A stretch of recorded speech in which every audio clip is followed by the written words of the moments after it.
Subscribe कीजिए EW network और bell icon दबाना ना भूलिए।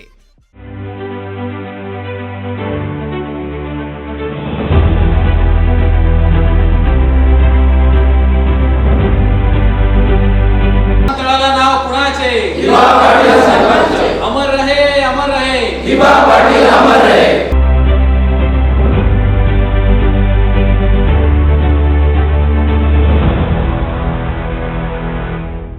नवी मुंबई इंटरनॅशनल एअरपोर्टचा प्रकरण सध्या शिगेला पोचलेला आहे.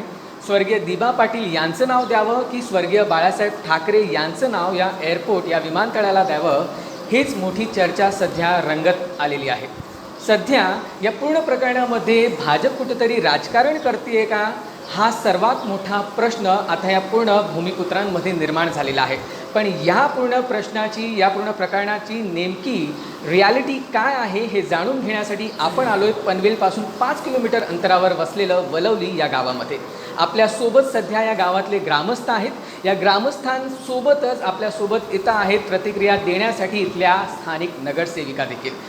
प्रथम आपण इथल्या स्थानिक ज्या नगरसेविका आहेत त्यांच्याशी आपण थेट चर्चा करणार आहोत. मॅडम, दिबा पाटील की स्वर्गीय बाळासाहेब ठाकरे? दिबा पाटील. दिबा पाटील का, तर आज दिबा पाटील साहेबांचं कार्य हे खूप मोठं आहे. आज मी जासई येथे माझं शिक्षण झालं, 4थी ते 12वीपर्यंत माझं जासई इथे शिक्षण झालं. त्यामुळे मी दिबा पाटील साहेबांना जवळून पाहिलेलं आहे. आज जासई ह्या शाळेमध्ये शिकत असताना दिबा पाटलांना शिक्षणाबद्दलची जी ओढ होती ती खूप आम्ही जवळून पाहिलेली आहे. नेहमी ते शाळेमध्ये हजर राहायचे आणि आम्हा मुलांना सुद्धा ते मार्गदर्शन करत असत. आज रयत शिक्षण संस्था ही जासईमध्ये त्यांनी पहिली काढली आणि तेथील 14 गावांना शिक्षण देण्याचं सुविधा त्यांनी उपलब्ध करून दिलेली आहे. असे अनेक आंदोलनं झाले. आम्ही लहान असताना बरेच आंदोलनं पाहिलेली आहेत दिबा पाटील साहेबांच्या जवळून. आणि त्यावेळी जासई हा एक शेका पक्षाचं गाव म्हणून ओळखलं जात होते. दिबा पाटलांनी एक हाक दिली तर संपूर्ण गाव एकत्र व्हायचं. आणि त्या आंदोलनामध्ये आम्हाला शाळेमधूनही आम्ही दास्तान फाट्यासारखा जो स्टॉप आहे तिथेही आम्ही शाळेतली मुलं त्या आंदोलनामध्ये सहभाग घेत होतो. तसंच पाहता तर दिबा पाटील साहेबांनी ज्यांच्या आंदोलनामध्ये 5 हुतात्मे झालेले आहेत त्यांचेही जासईमध्ये मोठी आपण जयंती साजरी करतो. आणि तिथे 16 जानेवारीला हा मोठा एक कार्यक्रम त्यांच्या याच्या हुतात्म्यांना एक आपल्या लहान बाकीच्या लोकांना एक जागृती म्हणून ते आम्ही जासईमध्ये कार्यक्रम मोठ्या सोहळा साजरा करत असतो. आणि तेथे आज पाहिलात तर आम्ही तेथे लहान होतो तरीसुद्धा आम्हाला त्या 16 जानेवारी आली की वेगवेगळे कार्यक्रम तिथे उपक्रम राबवण्यात यायचे. आम्ही समूह गीत म्हणून एक साजरा केलेला होता. त्यावेळी आम्ही तिथे सहभाग आमचा चांगल्या प्रकारे होते. दिबा पाटील साहेबांनी आज रायगडमध्ये रक्त सांडलेलं आहे. आणि जर ह्या रायगडमध्ये जर कोणताही मोठा प्रकल्प येत असेल तर इथे भूमिपुत्र म्हणून आणि दिबा पाटील साहेबांचे आंदोलन आणि तिथे रक्त सांडलेलं आहे त्याच्यामुळे दिबा पाटील साहेबांचंच नाव ह्या विमानतळाला देण्यात यावं अशी मी सर्व गावकऱ्यांच्या वतीने आणि माझ्या वतीने आग्रहाची मागणी असणार आहे. धन्यवाद. मॅडमनी तर प्रतिक्रिया दिल्या आहेत, पण आता इथले काही ग्रामस्थ देखील आहेत. असं म्हणतात की वलवली हा गाव जो आहे, हा जो ग्राम आहे तो नेहमीच प्रत्येक आंदोलनामध्ये दिबा पाटील साहेबांसोबत अग्रेसर होता. कसा हा अनुभव किंवा इथला इतिहास काय नेमका? ही गोष्ट खरीच आहे. आता आमच्या नगरसेविका आहेत त्यांनी सांगितल्याप्रमाणे दिबा पाटील साहेब जे आहेत त्यांची कारकीर्द तुम्ही बघाल. आम्ही तर खूपच छोटे होते पण ऐकून आहोत आणि भूमिपुत्र म्हणून आम्हाला का त्यांचा त्या गोष्टीला विसर पडलेला नाही आहे. त्यांनी खूप कार्य केलेले आहेत, ते जनतेच्या भल्यासाठीच केलेले आहेत. आणि आत्ता सांगितल्याप्रमाणे जे जासई गावामध्ये जो खरा मुद्दा चालू झाला होता, आताही जो चालू आहे नवी मुंबई विमानतळाचा, तो शिडकोने जो आणलेला आहे आणि तो जबरदस्तीने नाव चालू आहे बाळासाहेबांचं देण्याचं. पण इथे रायगड आणि नवी मुंबईमध्ये जे खरे कार्य केलेले आहे ते दिबा पाटील साहेबांनी केलेले आहे. कारण त्यांनी जो 1984 साली इथल्या भूमिपुत्रांसाठी जो लढा उभारला होता, तिथे त्या जासई गावामध्ये काही लोकांना रक्त सांडवावं लागलं होतं, हुतात्मे पत्करावं लागलं होतं. एवढं मोठं आंदोलन उभं राहिलं त्यावेळी. आणि त्यावेळी दिबा पाटील साहेबांनी जे त्याचं नेतृत्व केलं होतं त्या नेतृत्वामुळे तो खूप वर्ष लढा चालला सिडकोच्या विरोधात. 12.5% मुद्दा होता आणि तो 12.5% मुद्दा त्यावेळी जो पास करून घेतला त्यांनी ठराव साहेबांनी, त्याचा फायदा येथील भूमिपुत्रांना चांगल्या प्रकारे मिळालेला आहे आणि त्याच्यामुळे भूमिपुत्रांची आज परिस्थिती बघाल तर चांगली आहे त्या ठरावामुळे. आणि त्याच्यानंतर आजही 22.5% जो फायदा मिळत आहे विमानतळाच्या परिसरातील नागरिकांना, तो दिबा पाटील साहेबांमुळे मिळत आहे. म्हणजे इथे जे कार्य केलेलं आहे नागरिकांसाठी ते दिबा पाटील साहेबांनी केलेलं आहे. मग ह्या परिसरात विमानतळ होत आहे तर त्या विमानतळाला नाव दिबा पाटील साहेबांचं का देऊ नये, हा एक मुख्य प्रश्न आमच्या भूमिपुत्रांकडून त्या लोकांना आहे जे जिद्दीने आणि जबरदस्तीने बाळासाहेबांचं नाव इथे द्यायला बघत आहेत. काही लोक म्हणतात का भूमिपुत्रांना विसर पडला होता मध्यंतरी साहेबांचा, पण जर त्यांचा विसर पडला असता तर गेले 8 वर्ष आम्ही त्यांची पुण्यतिथी कशी साजरी केली असती. आम्ही करतोय म्हणजे आम्हाला विसर पडलेला नाही साहेबांचा. आणि आम्ही तर दिबा पाटील साहेबांचं नाव द्यायलाच पाहिजे या एका मताने सर्व भूमिपुत्र एकत्र आहोत.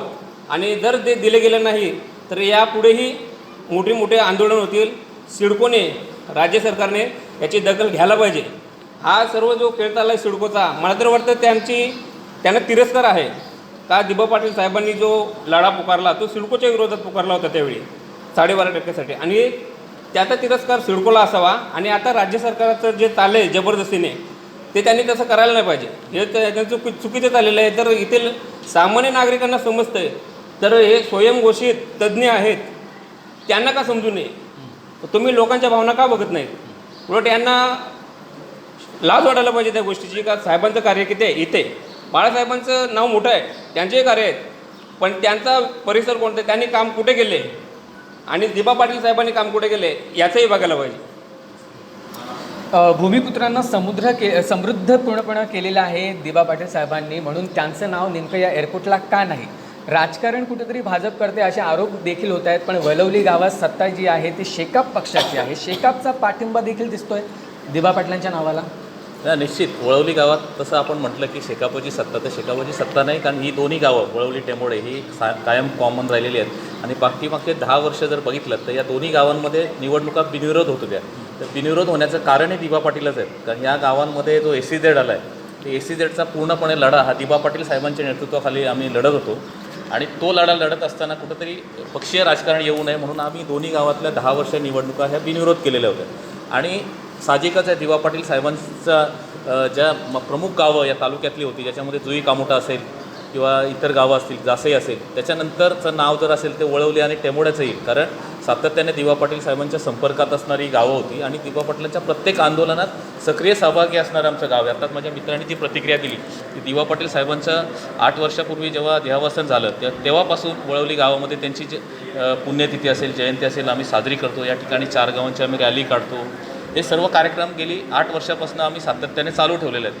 कारण दिबा पाटलांनी खऱ्या अर्थाने या भूमिपुत्रांसाठी परिवर्तन घडवलेलं आहे. आपल्याला थोडंसं आम्ही पाठीमागे घेऊन जाईन. 1970 साली ज्यावेळी सिडकोनी या एरियामध्ये स्टॅम्पिंग करायचा प्रयत्न केला, 1965ला जेव्हा सुरुवातीला सिडको संपादनाची नोटीस जारी झाल्या तेव्हा प्रत्यक्षात प्रोजेक्ट असा होता की इथली 95 गावं ही विस्थापित करून धुळे या ठिकाणी ती जाणार होती. आणि त्यावेळी दिबा पाटील साहेब आमदार होते आणि त्यांनी ते जाणलं की बाबा इथं जर माझ्या विभागात जर विकास होणार असेल आणि माझ्या इथले रहिवासी जरी त्या विकासाला मुकत असतील किंवा हे इथं नसतील तर त्या विकासाचा मला काय किंवा माझ्या नागरिकांना काय फायदा. तर त्यावेळी म्हणजे आपण दिबा पाटलांचं 1984 आंदोलन जाणतो, पण त्यापूर्वीपासून म्हणजे 1970 पासून सातत्याने दिबा पाटील साहेबांनी आंदोलन केलं. आणि तो त्यावेळी शेतकरी कामगार पक्षाचे ते आमदार असल्यामुळे शेतकरी कामगार पक्षाचे त्यावेळी जोरही चांगला होता. आणि त्यावेळी त्यांच्या नेतृत्वाखाली पहिलं आंदोलन 1972 झालं आणि त्यावेळी सिडकोला मग ही गावं इथंच ठेवण्यासाठी त्यांना पहिला आग्रह करण्यात आला. त्यावेळी ती गावं इथं ठेवण्यासाठी एकमत झालं. आणि त्यानंतर पुढचा 1984चा जो आंदोलन आहे ज्याचं नाव आपण किंवा ज्याचा लढा हा सर्वश्रुत आहे की 5 हुतात्मे झालेत आणि त्या हुतात्म्यांच्या बळी दिल्यानंतर 12.5% जन्म झाला. आणि 12.5% जन्म झाला. दिबा पाटलांचा हा एकच कार्य नाही. दिबा पाटलांचं मी सांगेन की सर्वात महत्त्वाचं कार्य हे शैक्षणिक कार्य आहे. या परिसरामध्ये म्हणजे माझ्यासारखा तरुण ज्यावेळी 40 वर्षापूर्वी शिकायला गेला तर मी इथून जवळजवळ 8 किलोमीटर असलेल्या नावडे हायस्कूलमध्ये जायचो किंवा इथून पलीकडे पनवेल जवळजवळ 6-7 किलोमीटर आहे. या प्रत्येक परिसरामध्ये इथं नावडा हायस्कूल असेल, पलीकडे जासई हायस्कूल असेल, पलीकडे पळसपे हायस्कूल असेल, प्रत्येक एरियामध्ये पलीकडे वावंजा हायस्कूल असेल, या शैक्षणिक संस्था उभे करण्याचं काम दिबा पाटील साहेबांनी केलं. आणि त्याच्यामुळे आज माझ्यासारखा तरुण ठामपणे इथं येऊन उभं बोलू शकतो. कारण का शिक्षण आहे शेवटी वाघिणीचं दूध आहे. एकदा आपण प्राशन केले की ते आपण गुरगुरल्याशिवाय राहत नाही. त्या पद्धतीनं दिवा पाटलांनी पहिल्यांदा आपल्या समाजाला शिक्षित करण्याचा एक ज्योतिबा फुलेंचा जो ध्यास होता तो घेतला आणि शिक्षित करण्याचा प्रयत्न केला आणि त्यात ते यशस्वी झाले. 1970पासून जो डोंबाला कॉलेज होता तिथं त्यांनी कॉलेजची स्थापना केली आणि त्यावेळी एकच कॉलेज होता डोंबाला कॉलेज. तिथं बरेचसे गावातील विद्यार्थी गेले. मी तिथं शिक्षण घेतलं आणि त्यानंतर खऱ्या अर्थाने जेव्हा आपण इतर न्यूजपेपर किंवा इतर समाजाच्या जडणघडण बघत होतो तेव्हा माणसाला शिकले की त्याचे आकलन होत असतो आणि मग दिवा पाटलांनी खऱ्या अर्थाने त्याची जाणीव दिली. पहिला शिक्षण दिलं, त्यानंतर थोडंसं माझा समाज शिकल्यानंतर मंडल आयोगाची जी काय घोषणा केंद्र सरकारला VP सिंग सरकार असताना झाली त्यावेळी संपूर्ण महाराष्ट्रभर आंदोलनं दिवा पाटलांनी केली आणि त्या ठिकाणी OBCना रिझर्वेशन असावं. आज दुर्दैवानं OBCचं रिझर्वेशन उडालं आहे, परंतु त्यावेळी दिवा पाटील साहेबांनी संपूर्ण महाराष्ट्र जागृत केला. मीही काही अंशी काही बैठकांना त्यांच्यासोबत हजर होतो आणि अशा रीतीने फक्त 12.5% हा नाही, आपण गर्भलिंग परीक्षण नियम किंवा कायदा तोही दिवा पाटील साहेबांनी आपल्यापैकी बऱ्याच लोकांना तो माहिती नाही. तर दिवा पाटलांचं कार्य बघा आजपर्यंतचे जे काय लढत झालेत किंवा मला आमचा जो काय बेनिफिट आहे शेतकऱ्यांना आर्थिक बेनिफिट दिला गेला. बाबा माझी आज जमीन 15,000 रुपये एकरणी गेली ती 40,000 झाली, 1,00,000 रुपये दिली. परंतु हा देशामध्ये पहिला असा नियम होता 12.5%चा जो जमिनीच्या बदल्यात विकसित जमीन. कारण त्यांचा विजन एकदम क्लिअर होता की माझा भूमिपत्र एवढा शिक्षित नाही आहे की माझा तो पैसे आपण टिकू शकेल. मग त्यांनी काय केलं की याच्यामधले जर विकसित जमीन आली तर कदाचित 20-25 वर्षानंतर माझा भूमिपुत्र इथं टिकेल, त्या जमिनीच्या जोरावर तो जगेल, त्याची पुढची पिढी या ठिकाणी जगेल असा त्यांना ठाम विश्वास होता. आणि त्या नियमापोटीच कारण माझा जेव्हा कॉलेज झाला तेव्हा मला आयुष्यात पहिल्यांदा मंत्रालय दाखवण्याची म्हणजे मंत्रालयात जाण्याची संधी दिवा पाटील साहेबांमुळे मिळाली. त्यामुळे मी त्यांचा कट्टर समर्थक आहे. तर त्यावेळी ते असं सांगायचे की मी हा याच्यात 12.5%चा जो प्लॉट आले त्या प्लॉटमध्ये एक नियम घातला आहे की सुरुवातीला हे प्लॉट 25 वर्षे नॉन ट्रान्सफरेबल होते आणि आमच्या लोकांच्या अज्ञानामुळे बिल्डर लोकांनी आमच्या लोकांना चढवले आणि मग हे प्लॉट बाबा 25 वर्ष नाही 10 वर्षांनी ट्रान्सफर व्हावेत. नंतर परत आमची आंदोलनं म्हणजे आम्हालाच पुढे करून आम्हाला मिसगाईड करण्यात आलं आणि शेवटी अशी स्टेज आली की प्लॉट घेतल्यानंतर बिल्डरला इमिजिएट ट्रान्सफर व्हायला लागले. त्याच्यामुळे एक गोष्ट झाली, प्लॉटच्या किमती वाढल्या पण आम्ही दुसऱ्या दिवशी त्या प्लॉटपासून अलग झालो म्हणजे आमचे प्लॉट विकले. कारण दिवा पाटलांना हेच नको होतं. त्यांनी म्हणजे त्यानंतर ते बऱ्याच वेळा ती खंत बोलून दाखवायचे की तुम्ही लोक सुशिक्षित आहात, तुम्ही ही गोष्ट समाजापर्यंत पोहोचवली पाहिजे, प्लॉट विकू नका आणि हा आपलं भविष्य आहे, आपण खूप कष्टाने ते मिळवलेलं आहे. पण तो दुर्दैवानं आज 90-95% लोकांनी ते प्लॉट विकलेले आहेत. तरीसुद्धा 5-10% लोक आज चांगल्या पद्धतीने जगतात आणि ते जगण्याचं एकमेव कारण आहे ते दिवा पाटील साहेब.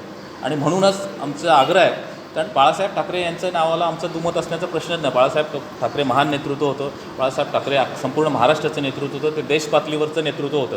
त्यांचं नाव दुसरीकडे कुठंही द्या पण नवी मुंबई विमानतळ दिवा पाटला साहेबांचं जे कार्य आहे ते ह्या पर्टिक्युलरली नवी मुंबई आणि नवी मुंबईच्या संपूर्ण 95 गावं यामध्ये विशेष कार्य आहे. कारण 12.5%ची योजना असेल किंवा इथल्या भूमिपुत्रांना शिक्षित करण्याची योजना असेल, इथल्या लग्नांवरती होणारा अमाप खर्च असेल, अशा छोट्या छोट्या समाजोपयोगी गोष्टी दिवा पाटील साहेबांनी केलेल्या आहेत. आणि म्हणूनच हा पक्षविरहित आंदोलन आपण जरी एक प्रश्न विचारला की बाबा हा भाजपने प्रश्न उचललेला असला तरी भाजप जरी प्रशांत ठाकूर किंवा कोणी भाजपचे नेते असेल त्याने जरी हा प्रश्न उचललेला असला तरी एक समाज म्हणून किंवा एक चळवळ म्हणून आम्ही सातत्यानं आम्ही सगळेजण त्या आंदोलनामध्ये हजर होतो. म्हणजे त्याच्यामध्ये काय पक्षविरहित हा आंदोलन होता. 24 तारखेला जो आंदोलन झाला भूमिपुत्रांनी एल्गार पुकारला होता पण या एल्गारमध्ये अल्टिमेटम देखील देण्यात आलं की 15 ऑगस्टपर्यंत जर काम नाव दिलं गेलं नाही तर 16 ऑगस्टला एअरपोर्टचं काम बंद केलं जाईल. तुम्ही देखील त्या मागणीला किंवा त्या अल्टिमेटमला पाठिंबा किंवा समर्थन आहे का? हो 100% आमचा पाठिंबा आहे. कारण कसं आहे सिडकोला आत्तापर्यंत आम्हाला म्हणजे आमच्या भूमिपुत्रांची हीच व्यथा आहे की आम्हाला कुठलीही गोष्ट अशी चर्चेने मिळाली नाही. त्यामुळे संघर्ष आणि संघर्ष आहेत. म्हणजे आम्हाला माहिती आहे दिवा पाटील साहेब यांचा संपूर्ण आयुष्य एक संघर्षमय राहिलेलं आहे आणि आम्हाला त्या नावासाठी संघर्ष करायला लागणार आहे आणि त्यासाठी आमची पूर्ण तयारी आहे. नावासाठी संघर्ष करावा लागणार आहे पण याच नामकरणाला वेगवेगळे वळण लागले, चर्चा खूप झाल्या, मागण्या पण आल्या की दिवा पाटलांचं नाव नाही बाळासाहेब ठाकरेंचं द्या, कोणी म्हटलं राज ठाकरेंनी म्हटलं की छत्रपती शिवाजी महाराजांचं नाव द्या, GID टाटा यांचं नाव द्या, अशा वेगवेगळ्या मागण्या समोर आल्या. कसं पाहता? पण आमच्या भूमिपुत्रांचं ज्यांनी आमचं कार्य केलं आम्ही तर सांगणार की दिवा पाटलांचंच नाव असावं का जो भूमिपुत्र इथं आमच्यासाठी शेतकऱ्यांसाठी लढला. आज 95 गाव म्हणतात की 95 गावांचा जनक म्हणून ज्याला आम्ही ओळखतो ते दिवा पाटील साहेब. आता राज ठाकरे सांगतात की शिवाजी महाराजांचं नाव द्या. बाळासाहेबांचं नाव द्या, पण ज्याने आमच्यासाठी केलं आम्ही त्यांच्याच नावाचा आग्रह धरणार आणि आम्हाला दिबा पाटलांचंच नाव हवं आहे. तसं मी अगोदर देखील म्हटलं होतं की वलवली गाव जो आहे तो प्रत्येक आंदोलनामध्ये सामील झाला होता, सहभागी झाला होता दिबा पाटील साहेबांसोबत. आणि त्याच एका आंदोलनामधल्या एक सक्रिय जो खंदे समर्थक म्हणून ओळखले जाणारे रामा पाटील आपल्यासोबत आहेत. रामाजी, आपण देखील दिबा पाटील साहेबांसोबत आंदोलनामध्ये होता. तुमचा अनुभव कसा होता त्यावेळी? दिबा पाटील साहेबांसोबत आंदोलनामध्ये होता तुम्ही, तुम्हाला अटक झाली होती. कोणता तो आंदोलन होता? मोर्चा होता त्याने गेले होते. कुठला खेडूक पडायचा ना ते सांगा. मोर्चे त्याने गेले ठाण्याच्या दरम्यान. काय मागणी काय होती? कशासाठी गेला होता? कोणता मोर्चा होता? दिबा पाटलाचा होता. जमिनी संदर्भात जमीन मग दिबा पाटील साहेबांच्या नावाला तुमचा देखील पाठिंबा आहे का? एअरपोर्टला कोणाचं नाव द्यावं? दिबा पाटलाचा द्यावा. ओके. तर रामा पाटील साहेबांसोबतच आपल्यासोबत काही युवक देखील या गावातले आहेत. त्या युवकांची देखील आपण थेट प्रतिक्रिया जाणून घेणार आहोत. तुम्ही या वलवली गावातले युवक आहात. एक युवक म्हणून तुम्ही कसं पाहता या पूर्ण प्रकरणाकडे? बघा, दिबा पाटील साहेबांचं नाव विमानतळाला द्यायचं आणि त्याच्यानंतर मग दुसरं एक नाव निघालं आणि मग त्या नावानंतर बऱ्याच जणांना झालं की दिबा पाटील कोण आणि मग त्यांचं नाव विमानतळाला का दिलं पाहिजे. माझ्यासाठी हा प्रश्न मुळात नव्हता, कारण मी त्यांच्यावरती सिनेमा करतो. त्याच्यामुळे 2013पासून मला त्या सगळ्या गोष्टी घडामोडी माहिती आहेत. दिबा पाटलांचं 1926पासून त्यांचा जन्म जो आहे तेव्हापासून ते अगदी 2013पर्यंत ते जेव्हा शरीराने आमच्यातून गेले तोपर्यंत त्यांचा सगळा माझ्याकडे आहे.